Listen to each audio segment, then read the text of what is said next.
رہ گئے ہیں. شاہ محمود قریشی صاحب کے بارے میں کچھ پتہ چلا ہے یا نہیں پتہ چلا؟ وہ کہاں ہے کہاں نہیں ہے؟ ان کی جو صاحبزادی ہیں مہر بانو قریشی صاحبہ، انہوں نے ہمیں جوائن کیا ہے. بہت شکریہ مہر صاحبہ، تھینک یو سو مچ آپ کے وقت کے لیے. اوور ٹو یو عامر صاحب. جی مہر بانو، آپ وہاں پہ موجود تھی تو پلیز ہمیں ذرا بتائیں کہ وہاں پہ کیا ماحول تھا اور کیا بتایا گیا، کہاں ہیں وہ اب؟ جی سب سے پہلے تو آپ کا بہت شکریہ مجھے دعوت دینے کے لیے اور یہ موقع دینے کے لیے کہ میں بتا سکوں کہ ہم پہ کیا گزری ہے اور وہ کس قسم کے مناظر تھے. شروع کرنے سے پہلے میں صرف یہ بتانا چاہتی ہوں کہ آج ہم اڈیالہ گئے تھے سائفر کیس کی ٹرائل کے لیے، اور ہم نے سوچا تھا کہ کیونکہ روپکار حاصل ہو گیا ہے اور پہنچا دیا گیا ہے اڈیالہ، تو میرے والد کو رہا کیا جائے گا اور وہ یہ سائفر کیس کی ٹرائل ایک آزاد شخص کی حیثیت میں اٹینڈ کریں گے. مگر جب ہم وہاں پہنچے تو ہمیں پتہ چلا کہ جی جج صاحب آج نہیں آ رہے، ان کی شاید طبیعت ناساز تھی، تو جج صاحب نہیں آ رہے تو سائفر کیس کی ٹرائل نہیں ہوئے گی. اور کوئنسیڈنٹلی بڑی عجب بات ہے کہ پروسیکیوشن کی طرف سے بھی کوئی نہیں آیا تھا، شاید ان کو پہلے سے معلوم تھا، ہمیں تو نہیں تھا. تو جب یہ ہوا ہم نے نوٹس کی کہ باہر بختر بند گاڑی ہے. ہم نے سوچا پھر کہ شاید یہ واقعی شاہ محمود قریشی صاحب کے لیے. تو ہم اس گیٹ پر گئے، ہم نے ان سے پوچھا کہ اس وقت آپ لوگ جو یہاں ہیں کہ آپ شاہ محمود قریشی کے لیے یہاں پر ہیں؟ تو انہوں نے کہا نہیں جی یہ ہمیں نہیں پتہ. تو ہم نے کہا نہیں جی ہمیں پتہ ہے، شاید آپ انہی کو لینے آئے ہیں کیونکہ آج کیس تو نہیں ہے، تو آپ ان کو کہاں لے کے جائیں گے؟ تو انہوں نے کہا ہمیں جی کچھ نہیں پتہ. یہ گفتگو ہو ہی رہی تھی کہ میں نے دور سے دیکھا تو مجھے بابا کے بال جو اب بالکل سفید ہو گئے ہیں وہ نظر آئے. تو ہم نے میڈیا کو بھی آگاہ کیا کہ جی وہ آ رہے ہیں. تو جب وہ جیل کی حدود کے اندر ہی کھڑے تھے، انہوں نے کہا کہ انہوں نے سپریم کورٹ کے جو آرڈر ہے اس کا حوالہ دیا اور کہا کہ انہیں بیل گرانٹ کی گئی ہے، اور انہیں رات کو بتایا گیا جب روپکاری حاصل کر لی کہ آپ کو اب ایم پی او کے آرڈر کے تحت گرفتار کر لیا گیا، نظر بند کر دیا گیا. تو انہیں بھی لگا کہ اب یہ ایم پی او آرڈر کے تحت مجھے نظر بند کرنے آئے ہیں. تو انہوں نے کہا مجھے کوئی گلا شکوہ نہیں ہے، آپ بے شک کر لیجئے، مگر اس سے پہلے میں ایک میڈیا سے مخاطب ہونا چاہتا ہوں کیونکہ اس وقت میں آزاد ہوں اور میں ایک آزاد حیثیت میں اڈیالہ جیل کی جو میں حدود ہیں اس میں کھڑے ہوتے ہوئے، کیونکہ جب میں یہ کراس کروں گا تو یہ مجھے ری اریسٹ کریں گے اور میں اس کے لیے تیار ہوں، مگر میں میڈیا سے مخاطب ہونا چاہتا ہوں، ایک سٹیٹمنٹ دینا چاہتا ہوں. تو یہ اب وہ کر ہی رہے تھے تو پتہ نہیں ایسا ان کو کیا ڈر لگا کہ وہ کیا کہہ دیں گے کہ وہ ان کے ہاتھ پیر ٹھنڈے ہو گئے، وہ گھبرا گئے اور انہوں نے آپس میں مشاورت کی اور آ کے دھکے دینا شروع کر دیے انہیں کہ بس جی بہت ہو گیا اب چلیں، اور ایک دھکم پیل شروع ہو گئی. میں بالکل اس وقت ہم سب ایک شوق میں چلے گئے کیونکہ ہم سوچ بھی نہیں سکتے تھے کہ میرے والد جنہوں نے ہمیشہ جیسے آپ کہہ رہے تھے شائستہ گفتگو کی ہے، لوگوں کو عزت اور احترام سے ہمیشہ پیش آئے ہیں. 9 مئی کے واقعات میں بھی جب انہیں اریسٹ کیا گیا تھا تو انہوں نے جو اریسٹنگ آفیسر تھے ان کا ہاتھ میں لایا، سلام کیا، سلام دعا کی، ہاتھ میں لایا اور پھر گاڑی میں بیٹھے. تو انہوں نے کبھی ریزسٹ نہیں کیا، نہ ہی وہ کہہ رہے تھے کہ وہ ریزسٹ کریں گے. وہ تو کہہ رہے تھے کہ میرا ایک آئینی حق ہے، my right to free speech, مجھے وہ ایکسرسائز کرنے دیں، میں ایک سٹیٹمنٹ دینا چاہتا ہوں کیونکہ میں آزاد حیثیت میں ہوں اس وقت.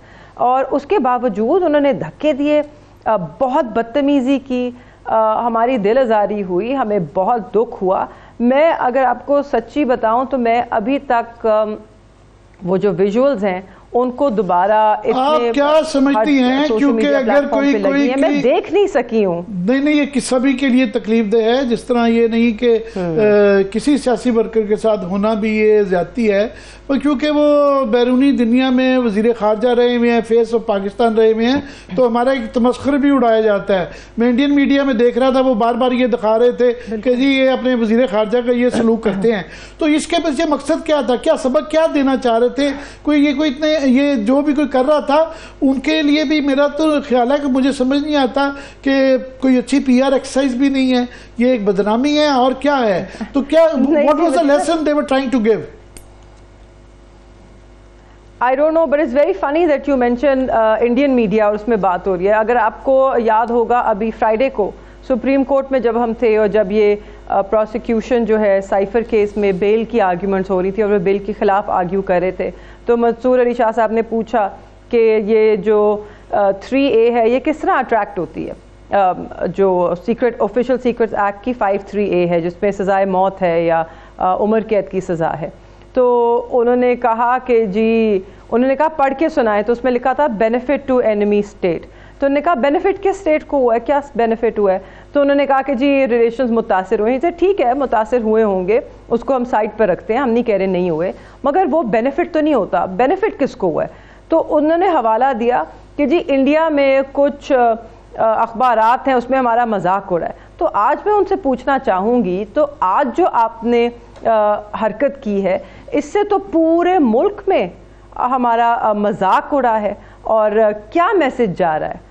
آپ خود سوچئے، آپ کیا میسج دینا چاہ رہے ہیں؟ اس وقت تو آپ ان پہ سیکرٹ ایکٹ لگا کے، کیونکہ کوئی چھوٹے موٹے اخبار ہیں، ہم نے تو سنا بھی نہیں ہوئے گا، اس میں مذاق اڑا ہے اور آپ ان کو سزائے موت دینا چاہتے ہیں۔ تو آج میں پوچھنا چاہتی ہوں ریاست پاکستان سے جو اس وقت چلا رہے ہیں کہ ان لوگوں کے ساتھ کیا سلوک ہونا چاہیے، ان کو کس قانون کے تحت پروسیکیوٹ کرنا چاہیے جنہوں نے پاکستان کا یہ بتائیے گا مہربانوں کہ اس وقت آپ کی کیا اطلاع ہے کہ ابھی ایم پی او کے علاوہ ان پہ کن کیسز میں آپ کو بتایا گیا ہے کہ دھرا گیا ہے، اور ان کو کہاں پہ ہیں اور کس حالت میں ہیں؟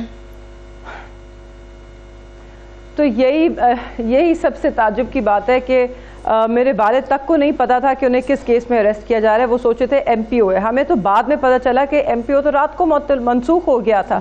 اب ان کی جو گرفتاری ہے، ہمیں لوگوں سے پتا چل رہا ہے، میڈیا سے پتا چل رہا ہے کہ شاید کوئی GHQ حملہ کیس ہے، اس کے اندر ہے، مگر ہمیں نہیں بتایا گیا، نہ شاہ صاحب کو پتا ہے، نہ ہمیں پتا ہے کہ ان کو کہاں لے کے گئے ہیں۔ وہ کسی تھانے میں موجود نہیں ہیں، ان کو ریمانڈ کے لیے پیش نہیں کیا گیا۔ اسی لیے ہم نے الیکشن کمیشن آف پاکستان سے بھی مطالبہ کیا ہے کہ ان کو بازیاب کرایا جائے، کیونکہ جہاں تک ہمارا سوال ہے، وی تھنک کہ ہی از بین ابڈکٹیڈ، ان کو اغوا کیا گیا ہے اس وقت، کیونکہ ہمیں کوئی معلومات نہیں ہے۔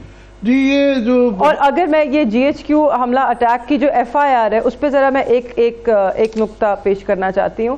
جب جون میں ہم لاہور ہائی کورٹ گئے تھے اور ہم نے پٹیشن دائر کی تھی کہ ہمیں بتایا جائے کس کیس میں وہ مطلوب ہیں یا ان پہ FIR کاٹی گئی ہے، تو تب ہمیں بتایا گیا تھا کہ پنڈی میں کوئی کیس نہیں ہے، کچھ ملتان میں تھے، اور جو باقی سارے کیسز 9 مئی کو شاہ صاحب بیل حاصل کر لی تھی۔ شاہ صاحب کدھر تھے؟ آپ لوگوں کی کیا پلی ہے اس پہ؟ کراچی میں